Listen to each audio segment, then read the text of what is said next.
Hello and welcome to History at Night. The story of Europe's first great civilization doesn't begin in Athens or Rome. It begins on an island of Crete, a rugged spine of mountains set in the blue Mediterranean. It was a crossroads of the ancient world, a place where the empires of Egypt and the Near East met the shores of Europe. Here in the Bronze Age, a unique and peaceful culture built palaces of stunning beauty and art that celebrated life. But their time came to an end, and their history was so completely erased that only a single, dark legend remained: the myth of the Minotaur. Tonight, we tell the story of their rediscovery. We will follow the archaeologists who dug up their magnificent palaces, revealing a world of vibrant frescoes, enigmatic goddesses, and a mysterious, undeciphered language. And we will investigate the story of a colossal volcano eruption that may have erased them from history. But before we begin our excavation into the past, please take a moment to like the video and subscribe. It's a simple and wonderful way to support the channel, and it means a great deal to me. I'm also always curious to know where in the world and at what time you're joining me tonight, so I'd really love to hear from you in the comments. And now, settle in. Let the noise of the modern world fade away, and let us travel deeper into the Bronze Age, to the lost island of the Minoans. Before history is written, it is remembered in stories. For the island of Crete, a place whose true past was long forgotten, that memory took the form of a dark and epic myth. It was a tale told around hearthfires in Athens and whispered in the courts of kings, a story of divine pride, monstrous punishment, and heroic sacrifice. That legend began with an act of divine defiance. The tale was told of a powerful and arrogant king named Minos, who ruled a great island empire from his palace at Knossos. To prove his right to rule, he prayed to the sea god Poseidon to send him a sign. Poseidon obliged, and from the foaming waves emerged a magnificent, pure, white bull, which Minos was meant to sacrifice in the god's honour. But the bull was so beautiful that Minos, in his greed, decided to keep it for his own herds and sacrificed a lesser animal in its place. This insult to a god could not go unpunished.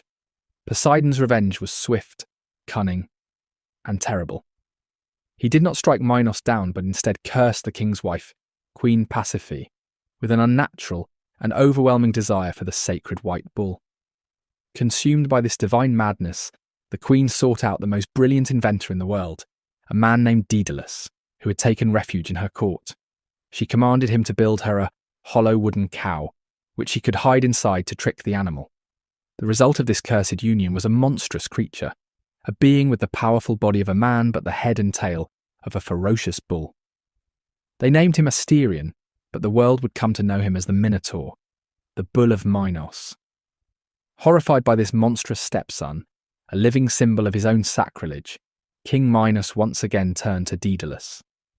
He commanded the inventor to build a prison from which the Minotaur could never escape.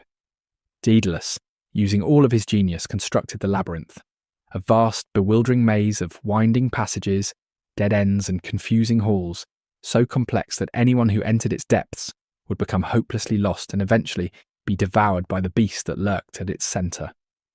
The story then shifts to the mainland, to the city of Athens. In an act of revenge for the death of his own son in Athens, King Minos waged war on the city and conquered it. As a term of their surrender, he demanded a horrifying annual tribute. Every year, the Athenians had to send 7 of their finest youths and 7 of their finest maidens to Crete. There, these 14 young souls would be cast into the labyrinth, a periodic sacrifice to feed the monster and remind Athens of its subjugation. For years, this terrible tribute was paid, but then a hero emerged. Theseus, the brave son of the Athenian king, volunteered to be sent as one of the youths, vowing to his father and his people that he would enter the maze, slay the Minotaur, and end the tyranny of Crete forever. When the young hero arrived at Knossos, he was presented before King Minos. There, the king's daughter, the Princess Ariadne, saw him and immediately fell in love. Desperate to save him, she secretly met with Theseus and gave him 2 gifts: a sharp sword to fight the beast and a simple ball of thread. Theseus entered the labyrinth, tying the end of the thread to the great stone doors. He unwound the ball as he ventured deeper into the suffocating darkness, the roars of the Minotaur echoing through the stone corridors. In the heart of the maze, he confronted the monster, and after a ferocious battle, killed it with the sword. His path to safety was not marked by sight, but by touch. Following the thin, taut line of Ariadne's thread, he found his way back out of the darkness and escaped Crete with his fellow Athenians. And so the myth ends, with the hero's triumph and the monster's death. For 3,000 years, this tale of heroes, gods, and curses was all that was known of the ancient world of Crete.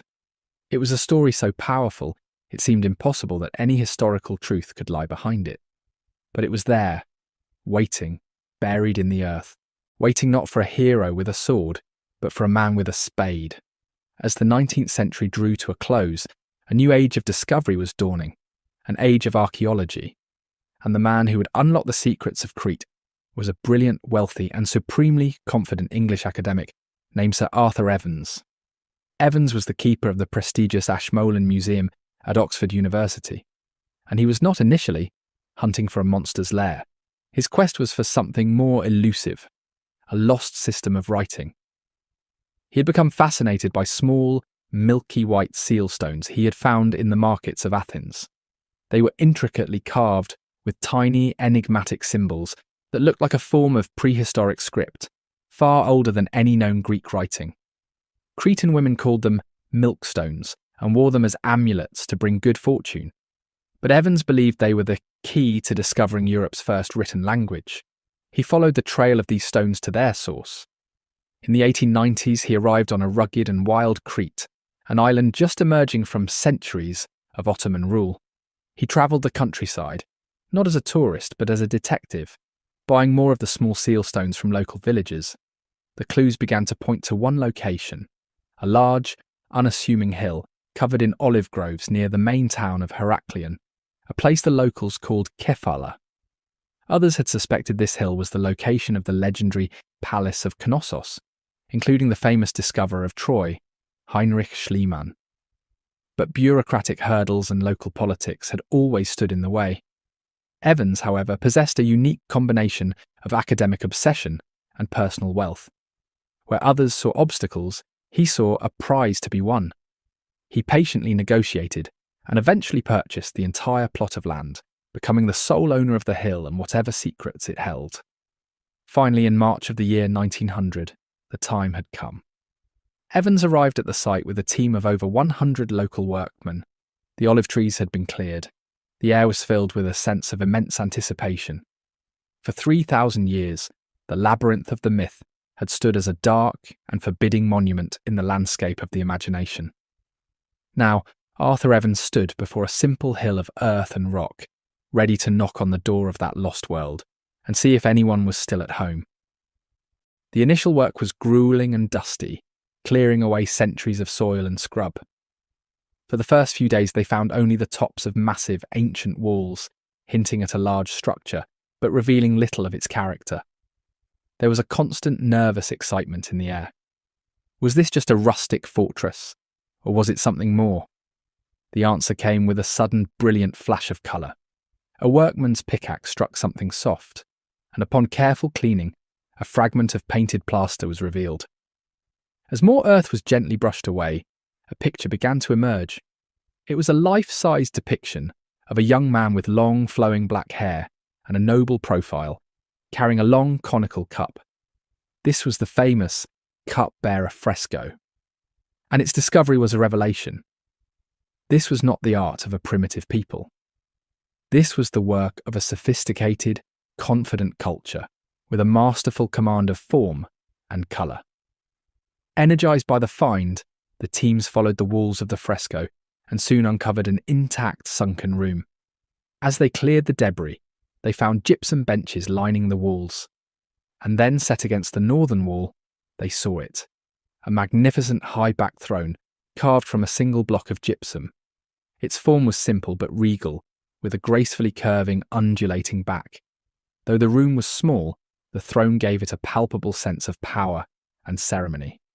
As they carefully cleaned the walls around it, the scene became even more magical. The plaster was painted with vibrant frescoes of stylized palm trees, and on either side of the throne, two mythical griffins, creatures with the body of a lion and the head and wings of an eagle. They lay in a field of lilies, serving as serene supernatural guardians for the empty seat of power. For Arthur Evans, a man steeped in the Homeric legends, there could be only one conclusion. In a moment of high dramatic conviction, he declared to the world that he had found the throne room of the legendary King Minos himself. Around the same time, another crucial clue emerged. All over the palace, carved into the great stone blocks of the walls, the workmen found the recurring symbol of a double-headed axe. Evans knew this sacred symbol as a labris. In a flash of inspiration, he made an intellectual leap that would define his entire discovery. He connected the word labris to the mythical labyrinth. The labyrinth he proposed was not just a maze, its name literally meant the palace of the double axe. The discoveries of those first few weeks were staggering. Evans had unearthed a throne room, frescoes of stunning beauty, and a powerful symbol that seemed to be the etymological root of the myth itself. He had come to Crete looking for a few words on ancient stones. Instead, he had found the throne of a king and had given a new, historical meaning to the legendary labyrinth. The myth was becoming more real with every spadeful of earth. The discovery of the throne room was the key that unlocked the door to a lost world. But as Arthur Evans and his teams continued to dig over the next few seasons, they realised they hadn't just found a room, or even a royal villa. They were uncovering an architectural entity of almost unbelievable size and complexity. The excavation expanded from a few trenches into a vast project covering 6 acres, revealing a structure that was not so much a single building as a sprawling, self-contained city. The entire complex was organised around a huge, rectangular central court, a massive open-air paved space that served as the very heart of the palace.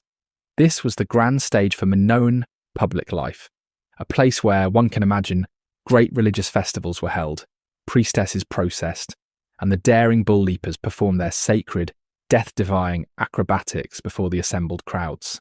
Clustered around this central hub, in a seemingly chaotic but brilliantly planned arrangement, was a bewildering network of over 1,000 rooms, halls, workshops and shrines.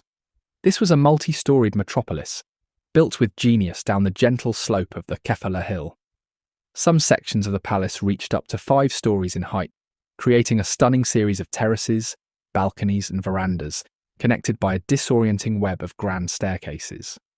One of these, the Great Staircase, was an architectural marvel, descending multiple levels to the lavish residential quarters, its path illuminated by the ingenious Minoan invention of the light well, a kind of open-air shaft that funneled sunlight and fresh air deep into the heart of the massive structure. To wander the excavated corridors was to understand the origin of the labyrinth myth. There was no single grand entrance. Long, winding passages would suddenly turn a sharp corner, leading down one staircase and up another, opening into unexpected colonnades or small, hidden courtyards. It was a place designed for those who knew its secrets, and a place where a stranger could easily become lost. This physical reality, Evans was sure, was the seed of the legend. But this was no prison.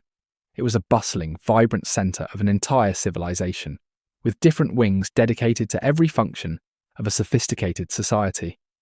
In what Evans called the royal apartments, he found luxurious living quarters, including a room with the famous dolphin fresco and a flushing toilet connected to an advanced drainage system of terracotta pipes. In the industrial quarter, he found workshops for potters, painters, stone carvers, and jewellers. And in the vast magazines, he found the economic engine of the palace, rooms lined with giant clay jars, or pithoi, capable of storing over 200,000 gallons of olive oil and wine. This was the evidence of a powerful bureaucracy of scribes, officials, and priests overseeing the wealth of a trading empire. The Palace of Knossos was the intricate living heart of the Minoan world, all housed under a single sprawling roof. Its complexity was not for entrapping a monster, but for supporting thousands of people. From the royal family and their court to the priests, artisans and administrators who ran the machinery of the state. Evans had not simply found a building, he had uncovered the stunningly complex anatomy of a lost and brilliant civilization. As the full staggering scale of the Minoan palaces was revealed, archaeologists were confronted with a profound and startling mystery. In an age of brutal, endemic warfare, where every great civilization from the Hittites to the Egyptians built colossal fortifications. These vast centres of wealth and power were conspicuously missing one thing: walls. There were no great ramparts, no defensive towers, no fortified gates designed to repel an invading army. This absence was not an oversight. It was a deliberate choice, a defining feature of Minoan culture that set them apart from every other power in the ancient world. This architectural openness paints a picture of a remarkably peaceful society. The palace at Knossos was not a fortress looming over its subjects, but an accessible heart that flowed into the surrounding town. Its great west court likely functioned as a public square, and its entrances were designed to welcome processions, not to repel invaders. This pattern, repeated at the other great palace sites across the island like Phaistos and Malea, suggests a long period of internal stability, a unified Crete free from the constant civil warfare that plagued other lands. For centuries, the island appears to have enjoyed a pax Minoica, a Minoan peace that allowed its unique culture to blossom. But this internal peace does not explain their confidence against external threats. The real answer to the puzzle of the missing walls lay not on the land, but in the sea. The Minoans were the first and greatest thalassocracy, or sea power, of the Bronze Age. Their security was guaranteed by the one weapon no other culture could match: a massive and sophisticated navy. The most vivid evidence for this comes from the nearby island of Theora, where the flotilla fresco, preserved in volcanic ash, shows a magnificent fleet of sleek, elegant ships sailing between island towns. These were not just warships. They were the vehicles of a vast trading empire that projected Minoan influence across the entire Aegean and beyond to Egypt and the Near East. The Minoan fleet was their true wall, a flexible, proactive defence that made static stone fortifications redundant. It was their navy that controlled the sea lanes, protected their merchants, and could intercept any potential invader long before they ever reached the shores of Crete. Their power looked outwards, towards the horizon, not inwards in fear of their neighbours. This supreme confidence, born from naval supremacy, allowed them to invest their resources not in grim fortifications, but in magnificent art and architecture. The uniqueness of this approach is thrown into sharp relief when compared to the civilization that would eventually succeed them, the Mycenaeans of mainland Greece. The Mycenaean world was one of paranoia and war.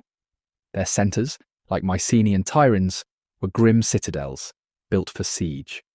Their palaces were hidden behind immense defensive walls, constructed with enormous uncut boulders so massive that the later Greeks, unable to imagine how they were built, claimed they were the work of the mythical Cyclopes. Life in a Mycenaean fortress was dark and defensive, the architecture of a people who lived in constant fear of their rivals. The open, unfortified palaces of the Minoans, therefore, were not a sign of weakness or naivety. They were a statement of unparalleled power and confidence. They spoke of a civilization so secure in its mastery of the sea that it did not need to hide behind stone. It was the architectural signature of a unique and seemingly peaceful Bronze Age superpower, a stark and poignant contrast to the violent, fortified world that was destined to follow. If the walls of the Minoan palaces could speak, they would do so in a language of brilliant, breathtaking colour. The Minoans were masters of the art of the fresco, a difficult and demanding technique where pigments are applied directly to wet lime plaster. As the plaster dries, the colour is chemically bonded to the wall, becoming a permanent part of the architecture itself. This method requires incredible speed and confidence. The artist has only a short time to work before the surface dries, with no room for error or correction. The survival of these vibrant paintings for over 3,000 years is a testament to the immense skill of the Minoan artisans. To walk through the excavated corridors of Knossos is to be surrounded by the ghosts of this lost artistic tradition. One of the grandest examples is the procession fresco, which once adorned the main entranceway to the palace. Here, a long, elegant line of youths is depicted against a deep red background. They are shown with the characteristic long, curling black hair of the Minoans, wearing elaborate kilts and carrying ceremonial vessels, seemingly as part of a grand religious rite. Leading them is the famous cup-bearer, a life-size figure holding a conical rhyton, or ritual cup, his solemn grace, a perfect introduction to the formal world of the palace. In the more private residential quarters, the art becomes more intimate and joyful. In what Arthur Evans named the Queen's Megaron, he uncovered perhaps the most beloved of all Minoan artworks, the dolphin fresco. In this stunning, immersive scene, a playful troop of blue dolphins leaps and dives through a stylized sea teeming with fish and spiky sea urchins. It is a work of pure, unrestrained delight, a celebration of the marine world that surrounded and sustained the island of Crete. There is no rigid formality here, only fluid, naturalistic motion. From this same palace came a small but iconic fragment, a portrait of a young woman Evans nicknamed La Parisienne for her seemingly modern sophistication. With her elaborate curled hair, her large, heavily outlined eye, a coquettish smile on her bright red lips, and a distinctive, sacred knot tied at the back of her neck, she is a tantalizing glimpse into the world of the Minoan elite. We do not know who she was, a goddess, a priestess, a queen. But her enigmatic expression has become a symbol for the entire mysterious civilization. Of course, no discussion of Minoan art is complete without the iconic bull-leaping fresco. From a purely artistic standpoint, it is a masterpiece of dynamic composition. It captures a moment of impossible, frozen motion, with the three slender, graceful athletes vaulting over the back of a massive, charging bull. The artist uses the colour conventions of the time, painting the male figure with reddish-brown skin and the two female figures with pale white skin, to clearly distinguish the participants in this dangerous and sacred dance. When we look at this visual language as a whole, what it tells us is as important as what it omits. The frescoes speak of a people who loved and revered nature, who engaged in complex religious ceremonies, and who valued elegance, colour, and vibrant motion. But unlike the art of Egypt or Assyria, there are no scenes glorifying a single, all-powerful king. There are no grand depictions of military conquest or vanquished enemies.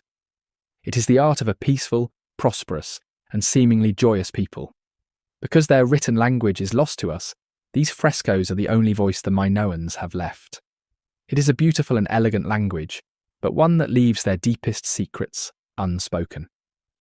The vibrant frescoes of Knossos reveal a world of grand ceremony and a deep connection to nature.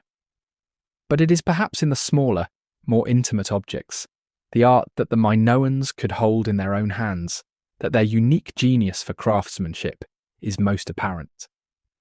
The same love for fluid, dynamic life that they painted on their walls was also spun onto their pottery, carved into their seals, and hammered into their metalwork.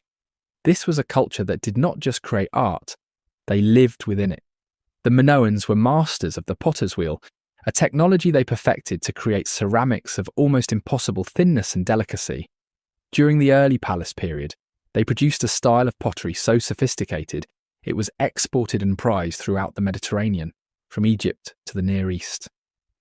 Known as Kamaris ware, these vessels are characterized by their eggshell-thin walls and their striking decorative scheme. The potters would cover the vessel in a glossy dark black slip, and then using brilliant white, red, and orange pigments, they would paint swirling, abstract patterns of spirals, rosettes, and stylized flowers that seem to dance around the curved surfaces of the pottery. It is an art of pure, energetic abstraction, beautiful, and almost psychedelic in its fluid motion. In the later Minoan period, this love of abstraction gave way to a breathtaking naturalism. The so-called marine style is the ultimate expression of the Minoan celebration of the sea. Potters would now leave the background of the light colour of the clay and paint their subjects in a dark, rich slip. The most famous example of this style is a small vessel found at Pallaicastro, known simply as the octopus flask. The artist, a true master, painted a wonderfully detailed octopus whose 8 tentacles wrap organically around the globular shape of the flask, perfectly uniting the decoration with the form of the object. The empty spaces are filled with images of seaweed, rock, and sea urchins, creating a complete and dynamic underwater scene. It feels as though you are holding a small piece of the Aegean Sea itself in your hands. This incredible attention to detail is found on an even smaller scale in their most personal art form, the seal stones. These were the very milkstones that first set Arthur Evans on his quest. Carved from tiny gemstones like agate, carnelian, and jasper, these seals are miniature masterpieces, tiny windows into the Minoan world. Under magnification, they reveal incredibly detailed scenes, priestesses with upraised arms in ecstatic ritual, powerful bulls, mythical griffins, leaping dolphins, and even detailed portraits of their sleek, high-prowed ships. These were not just beautiful objects, they were functional tools of a complex administration, pressed into wet clay to seal documents or containers, acting as an individual signature. From a grand fresco that adorned a palace wall to a tiny seal stone that could be held between two fingers, the touch of the Minoan artist is unmistakable. Their work is a constant celebration of the natural world, a rejection of rigid, static forms, and a testament to a level of craftsmanship that was unparalleled in the Bronze Age. The art they left behind reveals a people with a uniquely joyful and sophisticated eye for beauty, a culture that sought to fill every part of their lives, from the monumental to the mundane, with vibrant, living art. To understand the Minoans is to grapple with a profound silence at their very core. Unlike the Egyptians with their Book of the Dead, or the Mesopotamians with their epic poems, the Minoans left behind no grand religious texts to explain their beliefs. Their undeciphered script keeps their prayers and myths a secret. To understand their gods, we must look at the silent artifacts they left behind, which point to a spiritual world profoundly different from that of their neighbours and successors. Their places of worship were not the colossal, state-sponsored temples of Egypt or later Greece. Instead, the Minoans found the divine in the natural world. On the highest peaks of Crete, like the sacred Mount Juktas which overlooks Knossos, archaeologists have found peak sanctuaries. Here in open-air enclosures, ordinary Minoans would make arduous pilgrimages to leave thousands of small clay votive offerings, figurines of themselves in prayer, models of their livestock, and clay replicas of afflicted body parts, left with a plea for divine healing. They also worshipped in the deep, dark interiors of sacred caves, places they saw as direct conduits to the underworld, and the powerful earth deities who governed fertility, death, and rebirth. This reverence for the earth seems to be linked to the most striking feature of their religious art: the overwhelming dominance of female figures. Across frescoes, seal stones, and sculptures, women are consistently depicted in positions of power and authority, acting as the primary intermediaries with the divine. They are shown leading processions, receiving offerings, and presiding over sacred rituals. Men, in contrast, are often shown as attendants, musicians, or simply as worshippers. The most potent and famous symbol of this female-centric faith was discovered by Arthur Evans in a stone-lined hidden pit at Knossos, which he called the Temple Repositories. Buried amongst other ritual objects, he found a set of breathtaking figurines crafted from faience, a glazed ceramic. The world would come to know them as the snake goddesses. The most complete figure stands with an intense, wide-eyed stare, her arms outstretched. In each hand, she firmly grasps a writhing snake, while others coil around her body. She wears the height of Minoan fashion, a tight, open bodice that deliberately exposes her breasts and a long, elaborate flounced skirt.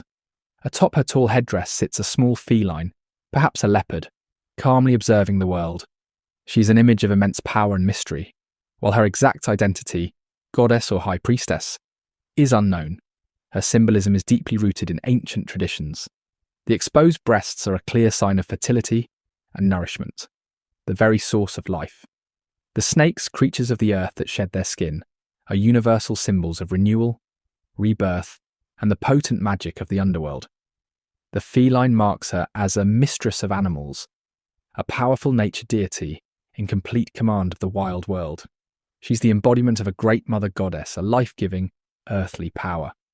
This focus on powerful female figures led Arthur Evans and many early archaeologists to a radical conclusion: that Minoan society was a matriarchy, a world ruled by women. The evidence is tantalizing.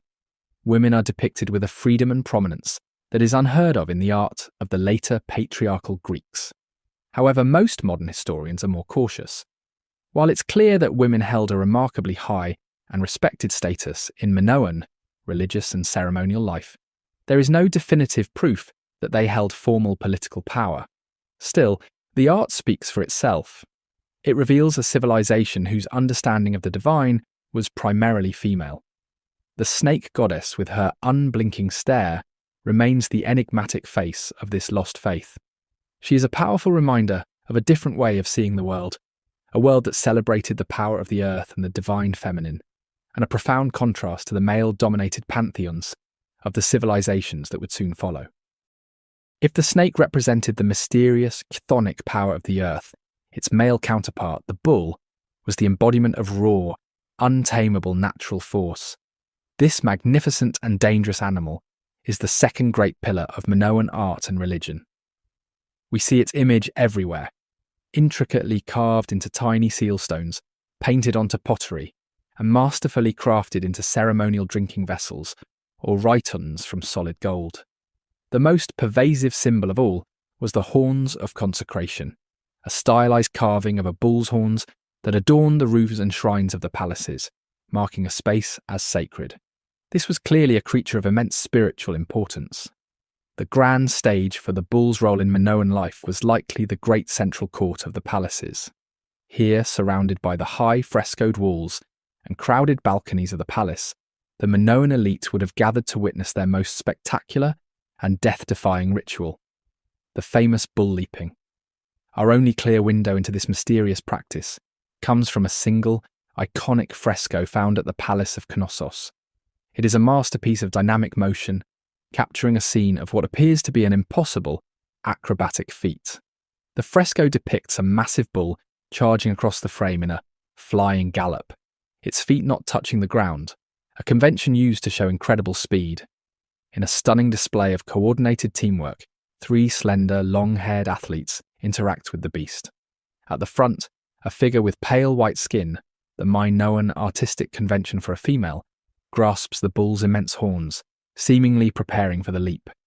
In the centre, a reddish-brown-skinned male figure is in mid-vault, executing a perfect, hands-free backflip over the bull's spine, and at the rear, another white-skinned female figure stands with her arms outstretched, positioned to catch the vaulter as he lands.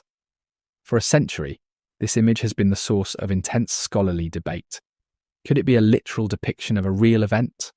Modern acrobats and bullfighters have argued that performing a somersault over the back of a fully grown, charging bull is a physical impossibility.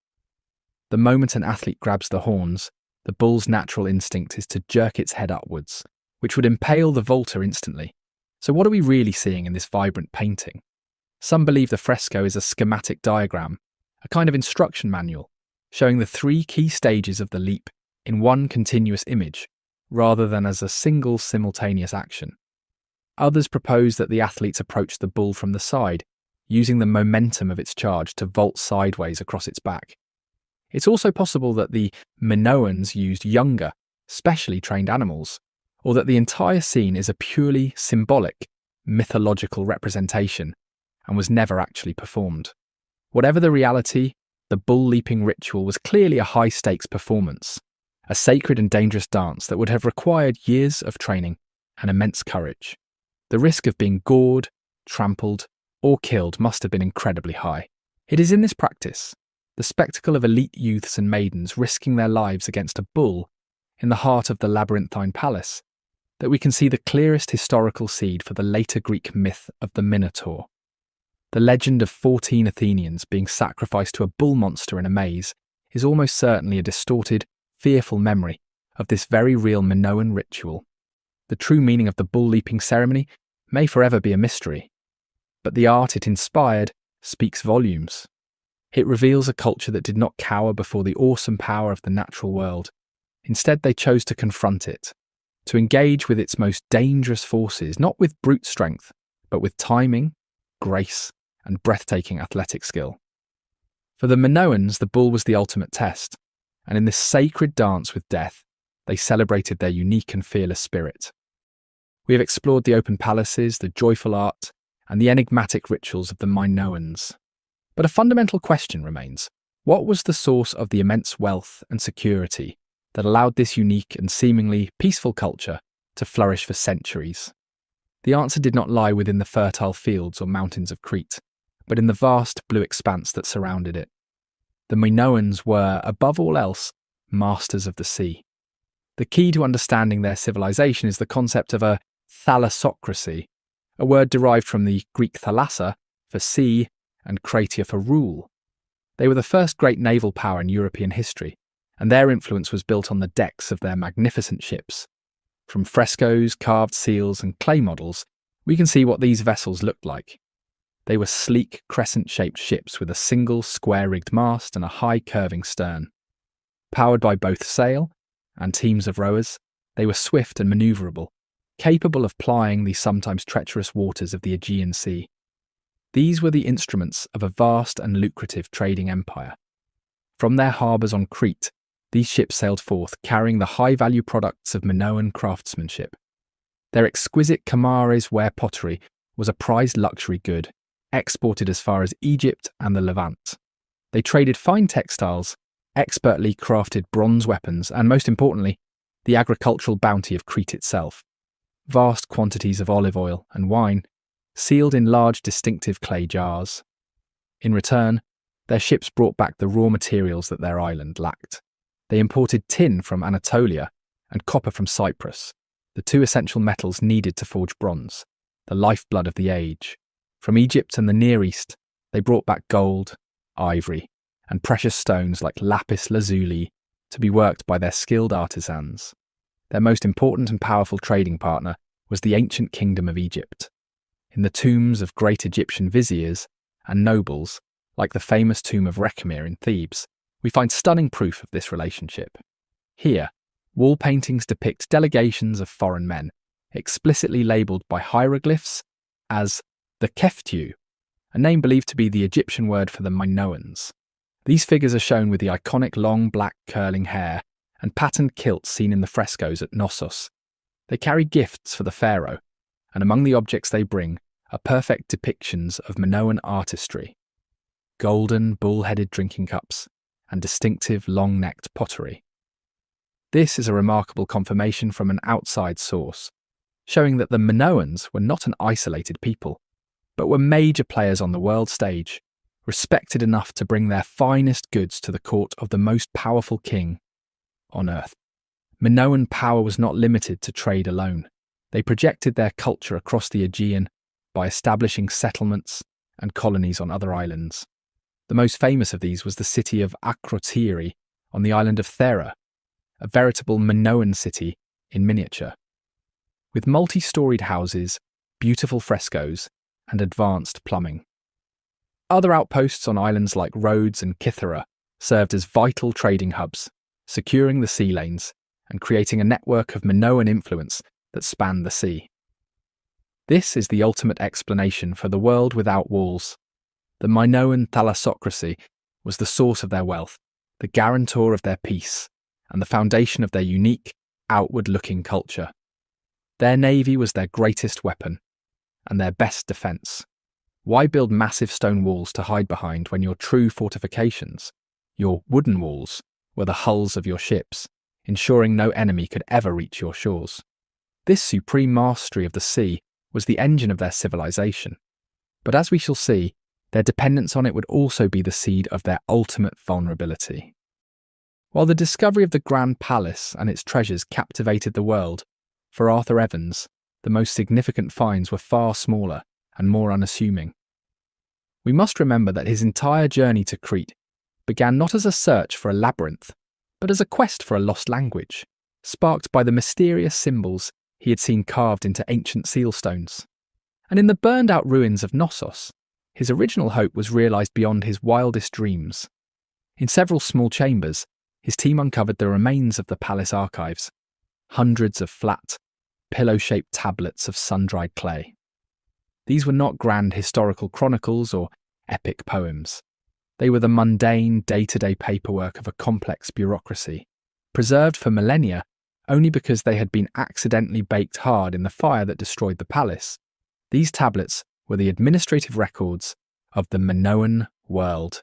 They were inventories of wine and olive oil, lists of livestock, rosters of palace personnel, and records of offerings made to unseen gods.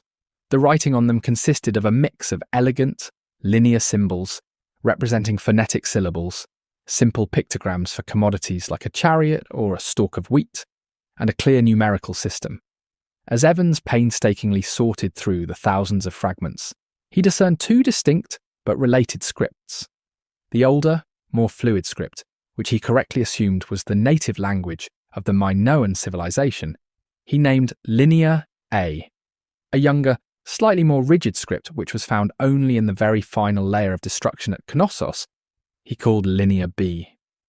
For 50 years, both scripts remained a tantalizing enigma, a silent language from a lost world that scholars could not decipher. The code was finally broken not by a university professor, but by a brilliant English architect and amateur linguist named Michael Ventris. Having been fascinated by the mystery since he was a schoolboy, Ventris dedicated years of his life to the puzzle, applying methodical techniques he had learned as a codebreaker during the Second World War.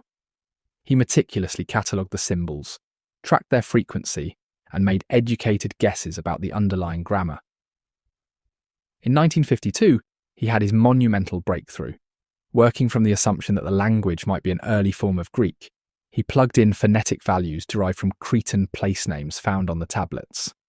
Suddenly, the strange symbols began to form recognizable, archaic Greek words. The decipherment was a stunning success. The language of Linear B was Greek. This discovery was earth-shattering, and it rewrote the history of the Bronze Age. It was the final, definitive proof that in its last phase, the palace at Knossos had been taken over and administered by the Mycenaeans, the first Greek speakers from the mainland. But in solving one great mystery, Ventris had confirmed another. If Linear B was Greek, then the older script, Linear A, was certainly not. This was the true lost tongue of the Minoans themselves, and it remains one of history's greatest unsolved riddles. To this day, we cannot read it. As if to underscore this profound mystery, another unique object was found at the southern palace of Phaistos. It is a single, beautiful, fired clay disc, about 6 inches in diameter. Known as the Phaistos disc, both of its faces are covered in a spiral of 45 distinct symbols, which were not written but stamped into the wet clay with individual seals.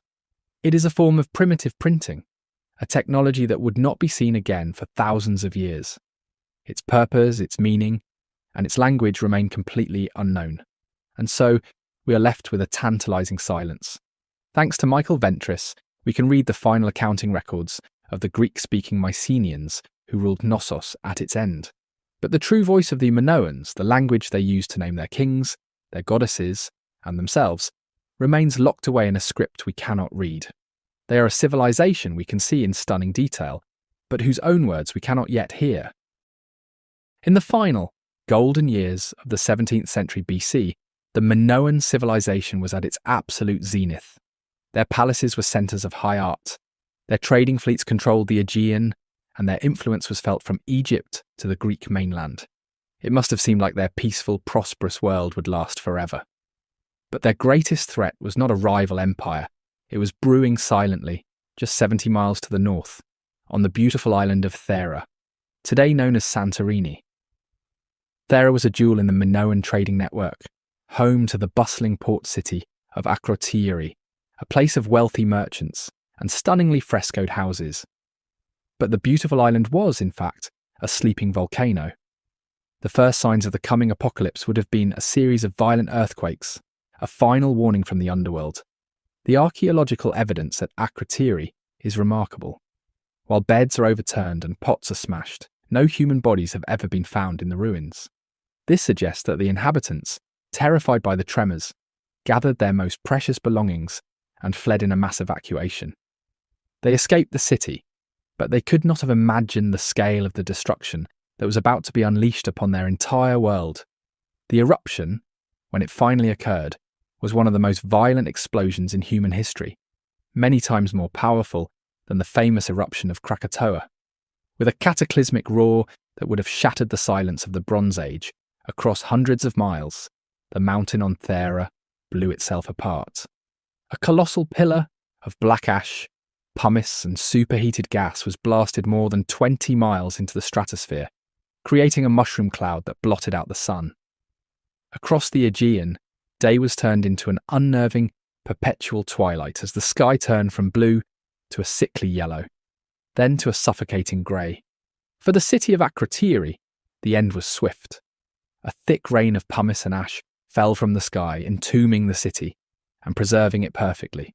A Bronze Age Pompeii frozen in time. But the most devastating event was yet to come. The heart of the volcano, having violently emptied its magma chamber, collapsed in on itself. The entire centre of the circular island fell into the sea, creating the massive crescent-shaped bay, or caldera that defines Santorini today. This collapse displaced an unimaginable volume of water, giving birth to a series of colossal tsunamis that raced outwards in all directions. On the northern coast of Crete, the Minoans would have witnessed the terrifying omens. The sky was already dark. A terrible, world-shattering roar would have echoed from the north. Then, they would have seen the sea itself pull back in a monstrously low tide, receding far from the shore and exposing the seabed in a terrifying, silent warning. And then it came. An unstoppable wall of water, moving with impossible speed, smashing into the unfortified coastal towns, the harbours, and the prosperous villas. The great Minoan fleet, the wooden walls of their empire, the source of all their power and wealth, was likely shattered in its own anchorages. The ships splintered into driftwood in a matter of hours. When the waves finally receded, the world was irrevocably changed. The sun remained a dim, hazy disk in a grey sky, a volcanic winter that would last for months, if not years. A thick, gritty layer of white volcanic ash began to fall like a slow, poisonous snow over the eastern half of Crete, choking the fields, ruining the crops, and contaminating the water sources for livestock and people alike. The Minoan world had not been defeated by a human enemy. It had been assaulted by the raw geological power of the earth itself. Their command of the seas was broken, their food supply was poisoned, and their confident, joyful worldview was surely shattered. The long, peaceful summer of the Minoan civilization was over. The question was no longer how they would thrive, but how they could possibly survive. In the immediate aftermath of the Thera eruption, the Minoan world was irrevocably scarred. The northern coast of Crete lay ravaged by tsunamis, and a ghostly blanket of white ash covered the eastern half of the island. For many years, modern historians believed this was the final, dramatic act, a swift and total knockout blow that annihilated the Minoan civilization in a single season. It was a simple and compelling story, but the truth, as revealed by decades of careful archaeology, is more complex and perhaps even more tragic. This was not a sudden death. It was the beginning of a long, slow twilight. The archaeological evidence is clear. At coastal sites like Pallaikastro in eastern Crete, excavators found a thick layer of volcanic ash and pumice, along with the chaotic debris of buildings smashed and washed far inland by the force of a massive wave. The tsunamis were real, and their destruction was devastating to the Minoan ports and coastal communities. The ashfall too would have triggered a severe agricultural crisis in the eastern part of the island, leading to several years of failed crops and widespread famine. But crucially, this is not the story of the entire island. At the Great Palace of Knossos in central Crete, and at other major sites in the south and west, archaeologists found no significant ash layer and no evidence of destruction that could be dated to the time of the eruption. The heartland of the Minoan civilization, it seems, survived the cataclysm physically intact. Life, in a wounded and altered form, went on.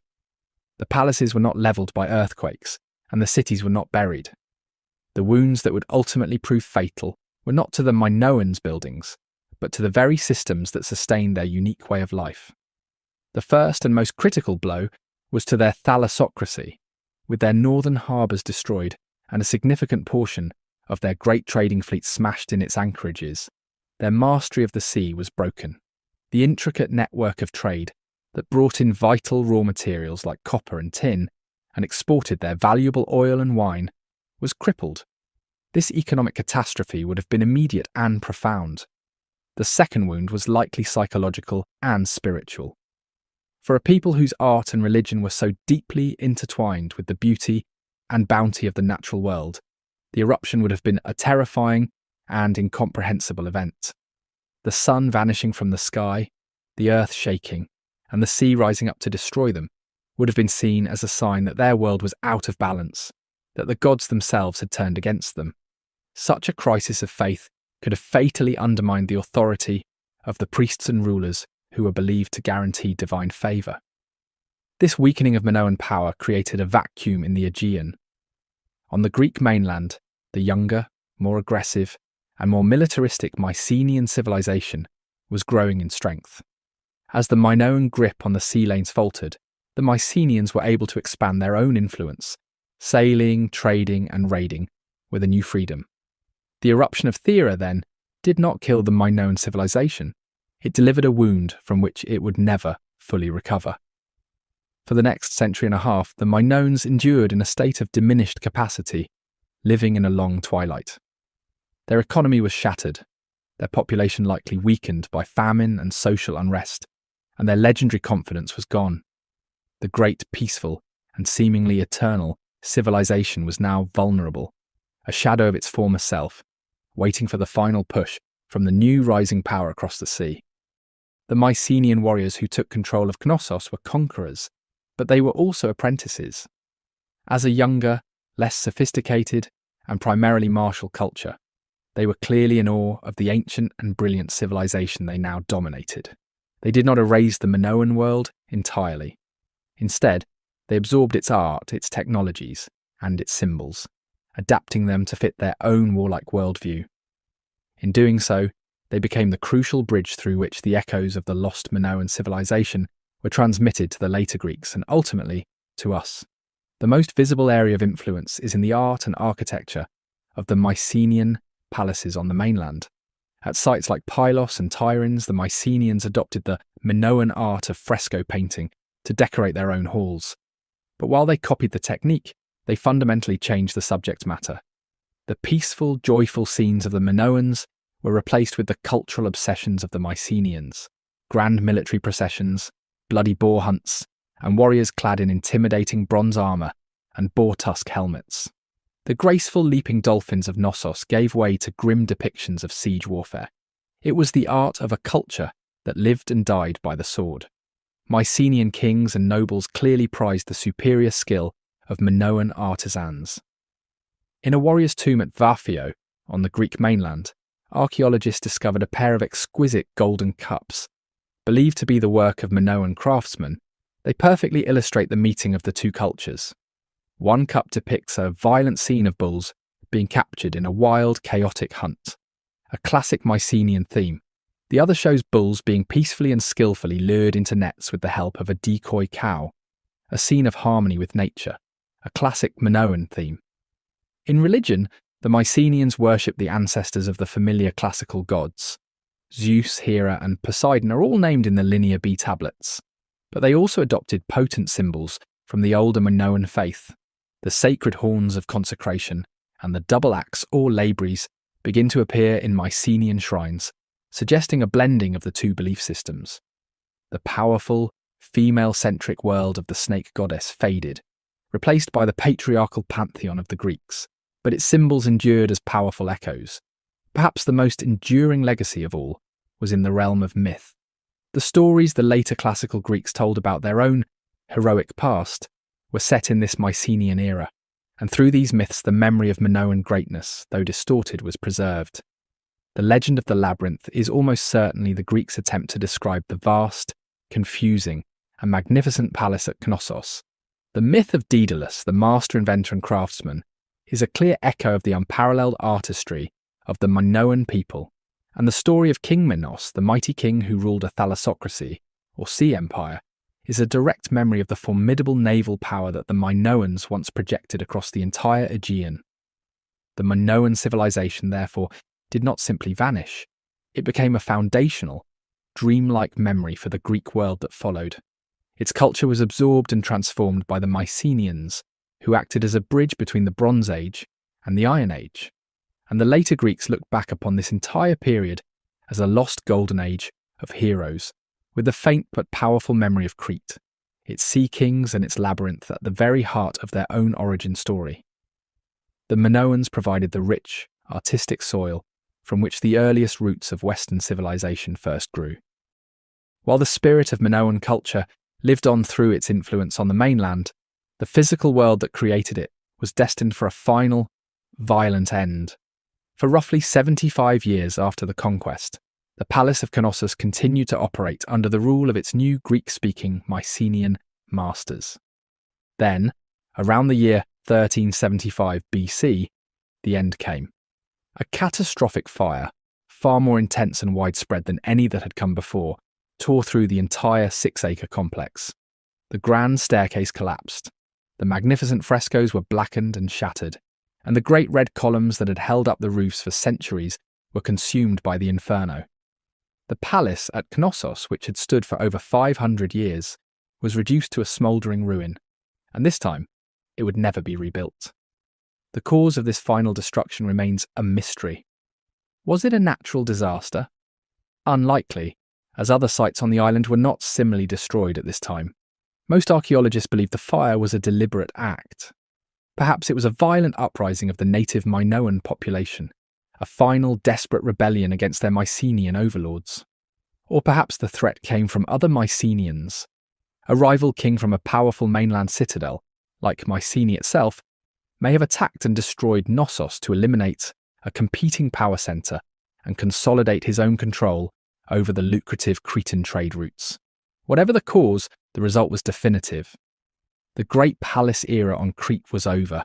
People would continue to live in small settlements in the ruins for a time, but the centralised power, the wealth, and the sophisticated culture that had defined the island for centuries were gone forever. In a profound historical irony, the very fire that destroyed the palace also baked the clay linear B tablets as hard as stone, preserving for millennia the administrative records of its final conquerors. With the fall of Knossos, the island of Crete receded into a provincial backwater. To visit the Palace of Knossos today is to walk directly through the vision of its discoverer. It is not a field of low, crumbling foundations like many other ancient sites. Evans, faced with fragile ruins dissolving in the open air, made the controversial decision to reconstitute the palace. Using the modern material of his time, reinforced concrete, he raised the iconic red, tapered columns once more, rebuilt the grand staircase, and repainted the walls with copies of the vibrant frescoes. While many modern archaeologists criticise these reconstructions as an imaginative and sometimes inaccurate interpretation, they provide millions of visitors with a vivid, three-dimensional understanding of the palace's immense scale and beauty. To truly understand the Minoan world, however, a visitor must make 2 stops. While the palace site gives you the scale of their architecture, the true treasures, the priceless and fragile objects found within its walls, are not there. They are housed nearby in the magnificent Heraklion Archaeological Museum, a world-class institution that holds the finest collection of Minoan art and artifacts on Earth. Here, you can stand before the real, original frescoes, marvel at the exquisite detail of golden jewellery, and gaze into the intense, unblinking eyes of the original snake goddess figurines. To know the Minoans, one must see both Evans's vision of their world and the delicate soul of their civilization. And so, our journey ends where it began, with a mystery. Despite a century of excavation and study, the Minoans retain their deepest secrets. We still cannot read their language. We can only guess at the true nature of their religion and the full story of their collapse. They remain a tantalizingly silent culture, a beautiful, unsolvable puzzle. Perhaps this is their ultimate legacy. They are a reminder that the past is not a settled story, but a constant act of rediscovery, a labyrinth of myth and memory that will continue to inspire wonder for generations to come. Thank you for joining me on this long journey into the past. I hope the story of this lost civilization has brought the beauty and mystery of the ancient world to life. I wish you a calm and peaceful night,